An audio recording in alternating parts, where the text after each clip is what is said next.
Mercredi 14 juin 2023 à 21h10 sur France 3, le monde de Jamy est de retour avec un épisode consacré à l'eau. Intitulé Sécheresse, canicule, allons-nous manquer d'eau cet été? L'émission répond à un certain nombre d'interrogations sur notre rapport à cette denrée qui pourrait venir à se raréfier. Quel rapport entre manger une baguette croustillante et prendre un bain chaud?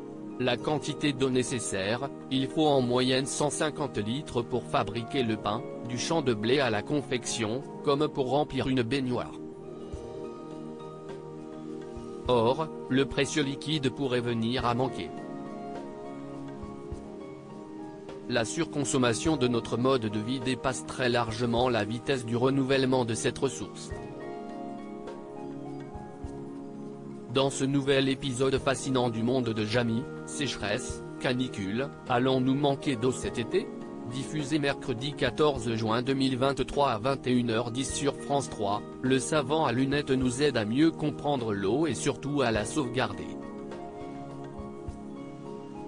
D'où vient l'eau qui coule dans nos robinets? L'explication de Jamy Gourmaud: l'eau que vous buvez a été pissée 6 fois par un diplodocus. En une phrase humoristique, l'explorateur Paul-Émile Victor résumait le propos de Jamy. Depuis la nuit des temps, la quantité d'eau présente sur Terre reste inchangée. Et pour cause, sa formation est cyclique. Rappelez-vous de vos cours de sciences à l'école. Hiver comme été, la chaleur conduit l'eau à s'évaporer des océans pour se condenser et former des nuages qui retombent ensuite sous forme de pluie ou de neige.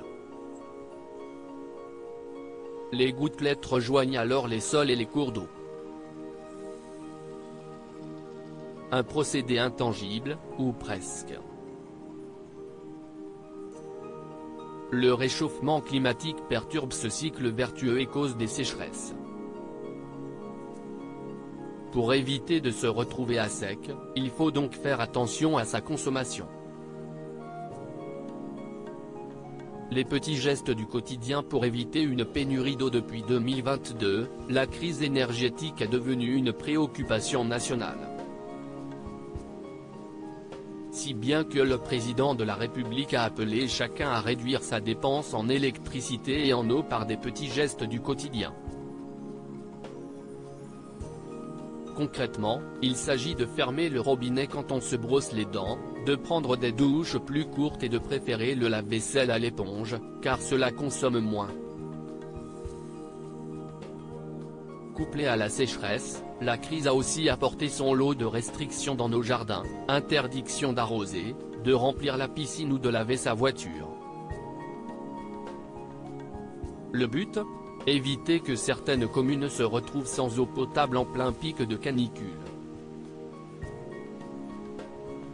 Mais risque-t-on vraiment un jour de manquer d'eau en France? La police de l'eau veille à éviter les dérives. Rassurez-vous, ce ne sont pas vos machines à laver qui posent le plus gros problème. Vos fuites non plus. L'agriculture et les centrales nucléaires ont un besoin colossal en eau.